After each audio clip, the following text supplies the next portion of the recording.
Okay, my name is Richard Druck Sr. I'm a member of this church, and I served in the Army.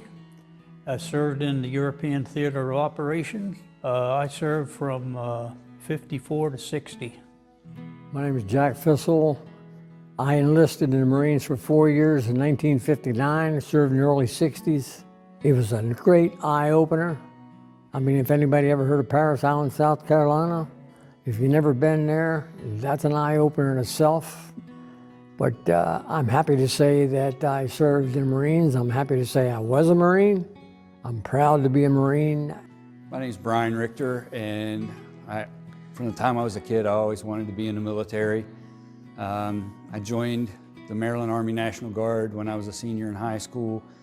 I served my first tour from 1988 to 1995. And 2001, because of 9/11, I decided that I wanted to go back in, and I went back in for another 7 years, again as a combat engineer in the Army Reserves at that point, and served in multiple different locations and was deployed to Iraq in 2005 for Iraqi freedom. What was it that motivated you to join the military? They motivated me. I was drafted. John Wayne and Rambo. All my uncles and them guys all served during the Second World War. And me being from the city, we used to go to the movies to see all the old John Wayne, Iwo Jima and stuff like that. And I guess that's what stuck. What was a day like while you were serving? Well, they you did what you were told, and then you were okay. But they got us up about 5 o'clock in the morning with a whistle in the dark, then they turn the lights on. We had to be out like in 5 minutes. Typical day on a base of any kind, if it's any sizable, it's like a small city. Everything's going on at the same time. Everybody got a job. You might have a job driving trucks. You might have a job on guard duty that day, and colors would go up on the base, and the whole base would stop and salute the flag there. And at 10 o'clock at night, they blow the bugle for the taps. That was lights out. In between that time is just a typical work day. Whatever you had to do, that's what you went and did. Every day was a little different. Started with PT at 0400, finished that. Chow was at 0630. By 0730, we cleared our equipment and exiting the camp. If all went well, our daily mission, whatever construction site we were assigned to. I was part of a combat engineer battalion, so basically we did anything from road construction to building anything that needed built. We did a lot of camp maintenance, extended air base runways, did entry points. While we were there in 2005, that's when Iraq held their first election. So when we first got into country, our first task was to fix the roadways after the flooding, because every year, the roads flood. So we helped rebuild the roads, and then we did security for the roads for their first elections in Iraq. Did you have any memorable experiences from your time in the military? Well, yes, I do. I served 2 years, and then I re-enlisted back into the Ready Reserves. Served 6 years there, and was sent overseas. The president wanted more men over there. I think they wanted 2,600 men. That was when the Russians had met between East Berlin and West Berlin, so we shared Berlin. And we were over there to keep the peace.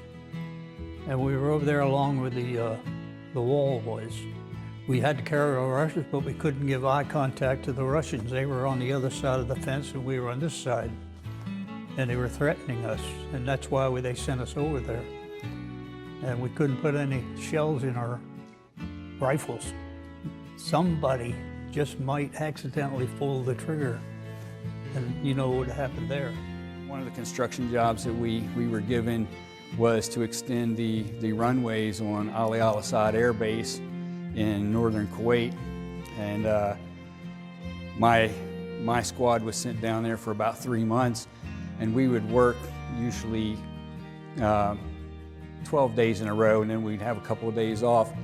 Well, it turns out the Air Force had a swimming pool in their camp, and none of us had a swimming pool. So when we had our first day off, I decided we were going to sneak into the air base and go swimming. So we loaded up the truck like we were going to work, and we went in and got on the camp, and we hid our truck over in the Air Force's motor pool and went and crashed their swimming pool for the day until they figured out that we were Army and they kicked us off the camp. I was caught in between the wars. 1955, the Korean War was ended, and Vietnam never came along to the early 60s. About 65, I was already out. But the Cuban Missile Crisis was in between that time, and we were sent down there. And me being just a boot, my first experience with an old military plane, he puts me onto a shark vest and a bunch of straps for a parachute. And he tells me there's shark repellent here if you'd ever have to go in the water. And I'm thinking, you gotta be kidding me. And then on top of that, we take off, and the guy's walking around, I guess, I don't know who he is, he's co-pilot or whatever, with a flashlight, and there's smoke and flames coming out of this one engine. You know, I'm thinking, you gotta be kidding. But we did it okay. We got there, I'm still here, and as far as something to shake your cage a little bit right away, that was it. How has your service influenced your life? I learned to be disciplined. At first, you do what you're told, and that's the best way. Just do what you're told. That's why I raise my children. Well, I didn't ask you to do it, I told you to do it.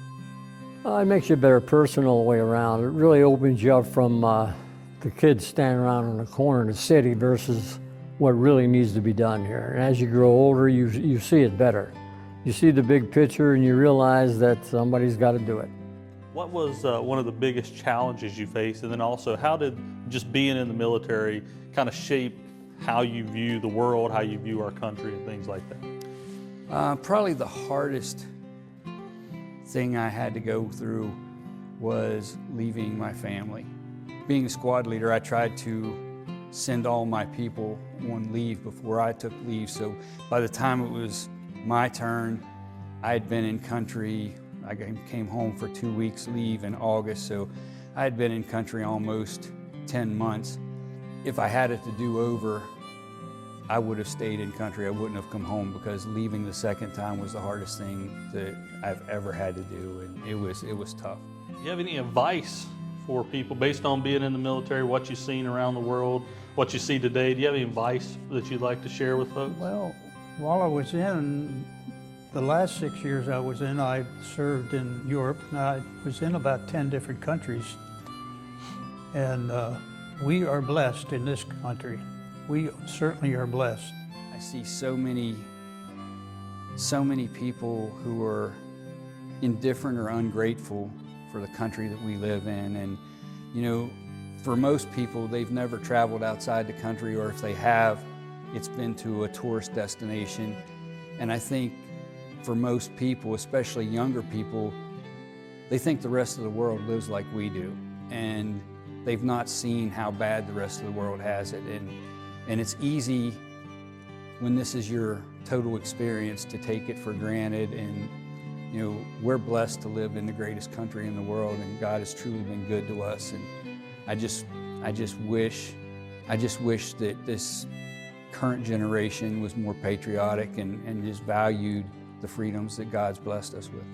Going back, do you think you would have, from your experience in the military, do you think you would do it again? Boy, I tell you, like I said before, with all this woke business going on and what they did to the old Marine Corps, the old Corps, when I went in, that's 60 years back.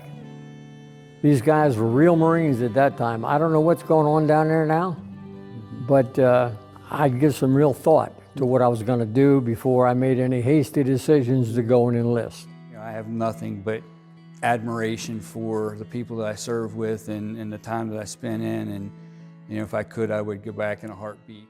If I was asked to, Yeah. I wouldn't. If I was married and raising my children, I couldn't do it. That's one of the reasons I got my discharge when I did in 1960. If you were asked if it was stand for your country, you would stand for your country again? Absolutely, yes. Long before boot camp and before getting orders, before that first duty station, that first deployment, or the second, or the third, long before the first conflict, and certainly long before the last, long before any of it, you heard from deep down inside of you the silent call. Now, not everyone hears it, or if they do, listens to it. Silent call says, you have what it takes. It's a conviction that you can do something. Stand in for those who can't stand up for themselves. To be near places you've never been, but far from those you know and love. It's sacrificing your peace for peace in our world. It's standing in darkness so others can have light. So you kissed your loved ones goodbye, and you said hello to hardship, struggle, and sacrifice. For the sake of us all, you had what it took, and what it took was you. And so we say, thank you for answering the silent call.